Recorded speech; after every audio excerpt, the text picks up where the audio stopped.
John Lubas, Lubas. He's the Commanding General of the 3rd Infantry Division. Brigadier General Lubas will make a statement regarding the incident and take a few brief questions. Before we begin, however, I'd like to go over just a couple things with you. We have limited time for questions given that this is an ongoing investigation, and we may not have all the information that we can share, but we will try to be as transparent as possible. We will not release the name of any victims until the next of kin notification has been complete. We will not speculate as to any intentions, motives, or backstories, given that this is an ongoing investigation. When you ask your questions, we ask that you please give your name and the affiliation in case we need to do a follow-up. And it's a little hard to hear, so please speak up so that General Lubas can hear you and that you can hear him. Thank you, ladies and gentlemen. I will now turn it over to General Lubas.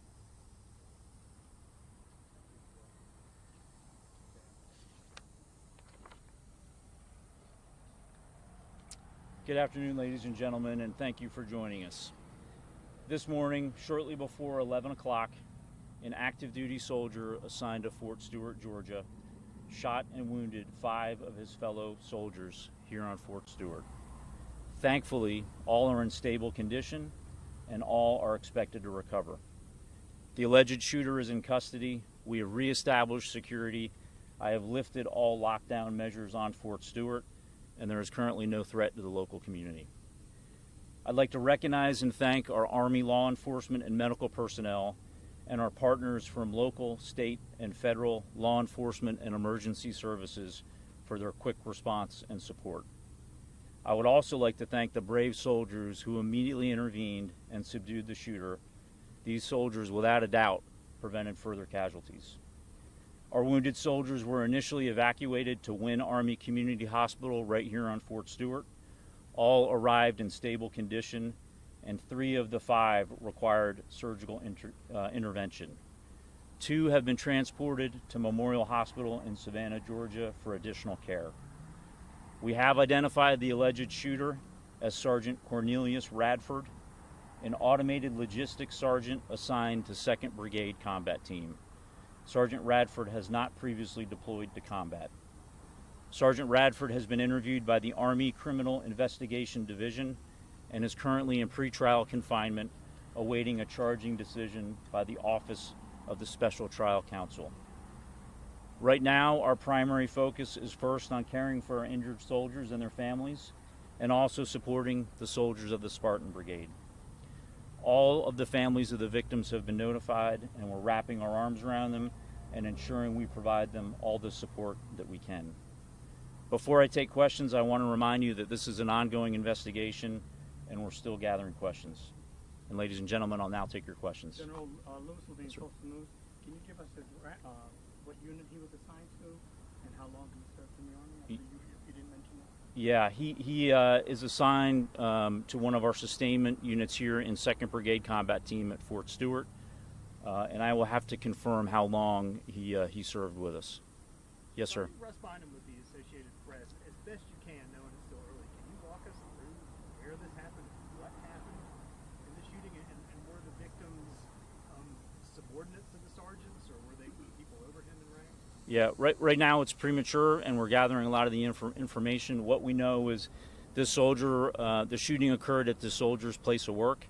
It did involve his co-workers.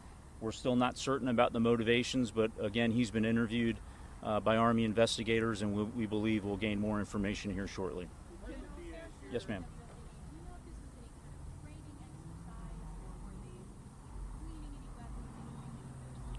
No, ma'am. We don't have any reason to believe it had anything to do with a training event. Other than that, I can't state the motivations for this soldier. We've heard that the shooter may have been from Jacksonville, Florida. Are you able to confirm that? We also heard that he had maybe been arrested for DUI recently. Yeah, at this point, I can't confirm where he's from. We can follow up on that. I do believe he was arrested locally for a DUI that was unknown to his chain of command until the event occurred, and we started looking into the law enforcement databases. Robin, now from the current, can you tell us whether or not that was a military weapon or whether this was a personal weapon that the person brought on base? Yes, ma'am. I can confirm it was not a military weapon, and we believe it was a personal handgun. Yes, sir. What does this mean for ongoing security measures when this situation is able to occur with a personal weapon? Yeah, I'm very confident in the security of this installation. We've got a great partnership with local law enforcement. As you can see here at our gates, we have armed guards in protective equipment. This one's a bit difficult, and we're going to have to determine how he was able to get a handgun to his place of duty. Alicia News for Jack. Has the suspect had any prior disciplinary or behavioral issues on base? No, ma'am, not that we're aware of. But again, it's early in the investigation, but not that I'm currently aware of.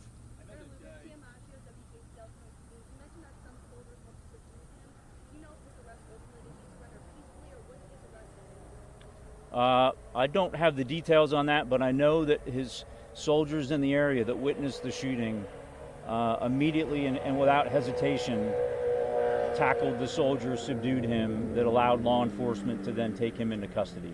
And we've got time for one more question.